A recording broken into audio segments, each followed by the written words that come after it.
you and I both know when we did different events, when we were stationed out in Alabama, if we did things, and I get granted this is different as a choir in the military, but there was no, hey, we need to buy tickets or we have to do this. We just came, did what we had to do, and we were offered the option to stay. And to kind of go off what you're saying about, the sentiment and the slurs that were being, hurled at them before they got there, during and after the anthem issue happened and finished, when they were being ushered off the field, there were still reports that fans were still saying things and yelling slurs and homophobic comments to members of that choir as they left the field. Including things like, "You sing like a girl." I mean, let's be honest. There is a wide range of emotional, religious, and political views on homosexuality in this country. It's a huge problem. It's a deep problem. It's a complex problem. And you and I aren't going to solve it on a podcast. But I will say this. The idea that a group, regardless of their sexual orientation, is invited to a game to sing the national anthem and honor the country and all the people who live here, and by extension, all the people in the armed forces who fight and provide freedom for the country, and you can't give them the opportunity to do that because you're biased against something that has absolutely nothing to do with you, and in reality is really none of your business. It bothers me. It bothers me deeply, and I don't think that the Padres are doing this in the correct way. I think that there needs to be an official apology issued. I think that they need to reschedule them and allow them to sing the national anthem. And like I said, the thing with the tickets bothers me because it's not the norm. It's not the norm in San Diego. It's not the norm anywhere. So for them to single out this group and say, hey, you got to buy tickets in order to do it, it really upsets me. And to jump off that point, when we served, Don't Ask, Don't Tell hadn't been repealed. And you and I both know, and to be honest, we were good friends with people that we knew were homosexual. They had no problem telling us. We had no problem staying close with them. We had their backs. It didn't matter if someone's shooting at you. I don't care what orientation, what religion, what color they are. As long as you're shooting back at the same guy, I'm good with it. And if you can't allow a group to honor the country with which you call home, that allows you to freely disagree without penalty of something that they may be doing, and instead of that you just think that you have this right to treat them as less than human, then you're wrong. I want to say this, though. The rehiring of the DJ was actually requested by the choir. DJ Art Form, as I said, he is known, had actually broken his silence on Monday, and he released a Facebook statement which he owned and apologized, but claimed it was a mistake and that he has multiple friends and family that are part of the LGBT community. And on Tuesday, and I hadn't actually seen this, I hadn't heard that the choir had actually wanted to see that. And they said, and this is in part, and I quote, "We also would like to publicly accept the sincere apology of DJ Artform and recognize his support for the LGBT community and equality for all people. We do not wish to see him lose his job with the San Diego Padres and kindly ask the Padres to reinstate him. Everyone deserves a second chance," end quote. Well, that's an extremely classy move, and I laud them for that. I do. But that's probably enough of the more political side of baseball for today. Well, I think we can agree that, to them that was a pretty big slap in the face. And yeah, no, absolutely. This is my first big, really smooth transition. But Jose Bautista got one more than a big slap in the face. He got cocked in the jaw. He got smacked as hard as he could by Ruth Ned Odor's fist. So I just want to say, for all of you out there, thank you for the applause. That was one heck of a transition. I will try to do just as good in the future. That was a good job, Graham. I enjoyed it. Bautista did get punched in the face. And not only did he get punched in the face, but it was maliciously. Odor maliciously punched him in the face, and in my opinion, with the intent to injure.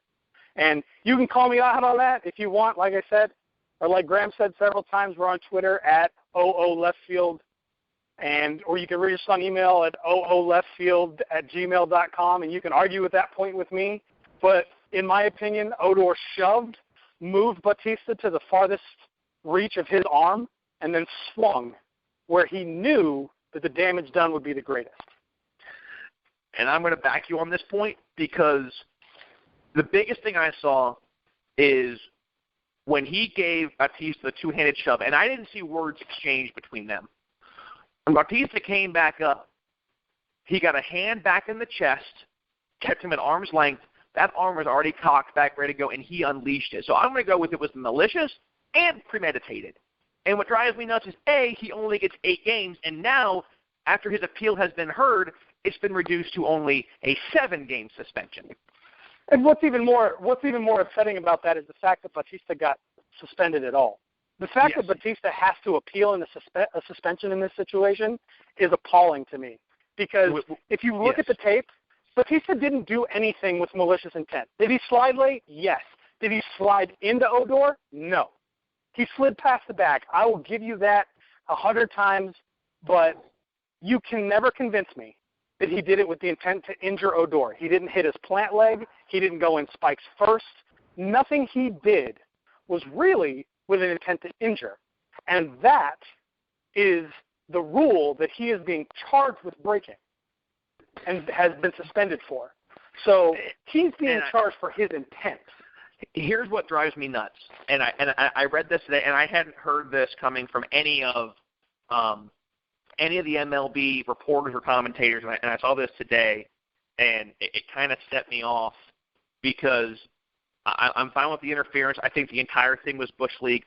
Bautista, according to Gregor Chisholm on MLB.com, Bautista was suspended for his role in the fracas between the Jays and Rangers because of the actions on the field and his post-game comments. That is what MLB referenced as the main reason behind his suspension. Now, granted, they gave him a game. He is appealing. He appealed yesterday, and as of this point, we don't have any information on what is going to happen on that appeal. But I see no reason. I have no problem with you suspending John Gibbons. This is the second time in 2 seasons he's come out of the dugout after being dumped. He did it last year when all the beanballs happened in Kansas City. And I'm starting to think, you know what? If we're having this much issue and the Jays are constantly involved, there's kind of a common denominator here. It's not quite them. Maybe it's you. But I see no reason why a guy who got plunked, which, you know what? Unwritten rules of baseball, I get it. Who wants to take a 90-mile-an-hour fastball in the ribs? Nobody. But if you're going to play the game and guys have a respect for what the unwritten rules are, I don't mind you waiting until the home side of the series. Because the first time I play them was in Toronto, and there's no reason to do it in front of their fans. If you want to get justice for your fans for what happened with the bat flip, fine. But do it in Game 1. Doesn't have to be first at bat, but at least in the first game. But last at bat of the series, where you're not going to see him again until maybe the playoffs or next year, to me is just Bush League.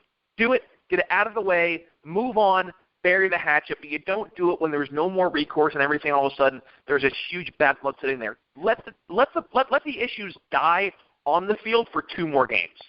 Well, okay, and here's where the hitter's perspective comes in. The bat flip thing to me is garbage. I mean, I get it. You get a nice hit, you flip the bat, pitchers get offended because they might be in a situation where that either cost them the rest of their game, they got to sit out, or it cost them the game and they lose, and they don't like it, right? If they feel like you're throwing it in their face that you were able to hit their best stuff, I get it.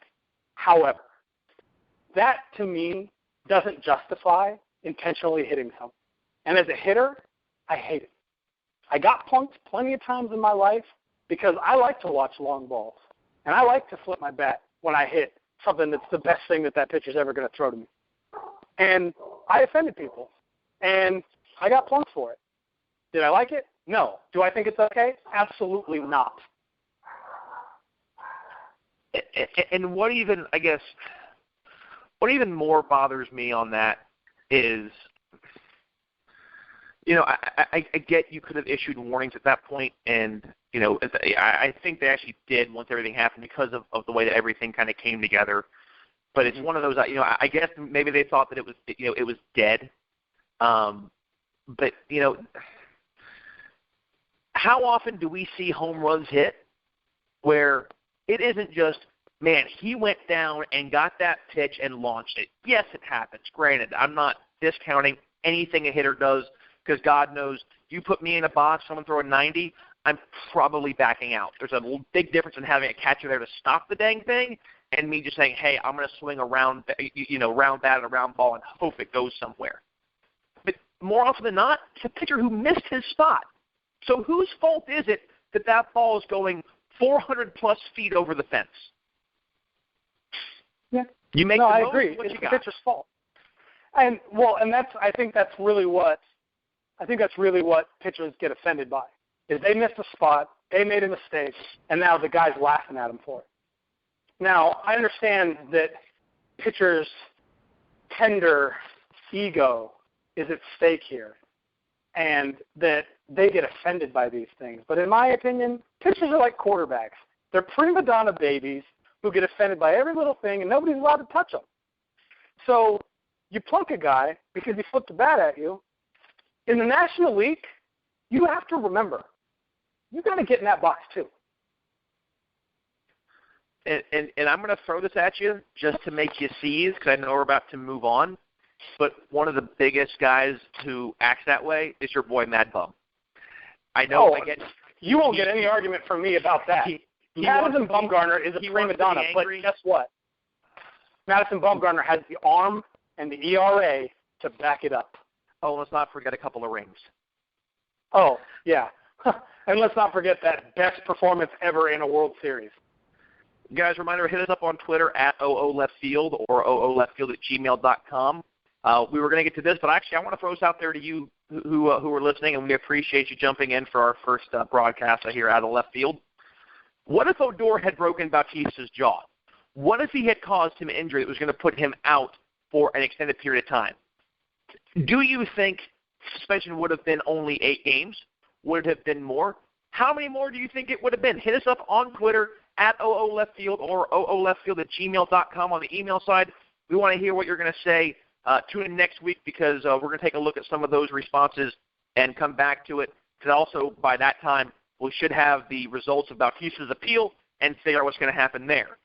On the topic of pitchers, Chris, what in God's name is going on with the Dark Knight? Because right now, all I'm seeing is Silent Night up in New York. Yeah, absolutely. And here's the problem. And you and I have talked about this, and we have a difference of opinion about it.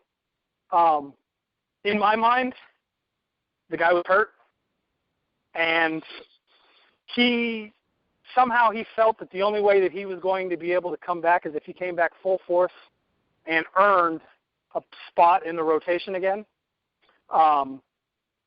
And I think he did that last year. There's no arguing with that. But in my opinion, he came back too hard. He came back too strong. He's probably in a little bit of pain, and it's probably not letting his mechanics work the way that he really wants them to. And I think that he's suffering for it. I think that he made some bad decisions in how long and how hard he was going to throw.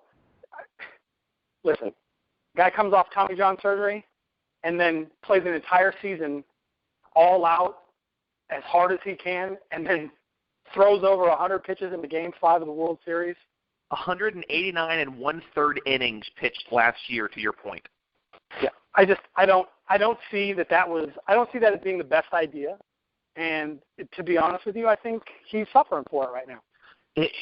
Here's my argument, and to a point, I see what you're saying, because I've watched some of his games. I've gone back and looked at some of his delivery, and his delivery is not as sharp. It looks lazy. And to that point, I think that could be maybe where some injury comes in. I don't see the sharpness of the arm action. But to me, I still think it's more mental. He went from being the undisputed ace of the Met staff, and let's be honest, we use the word ace like we use elite in the NFL. It drives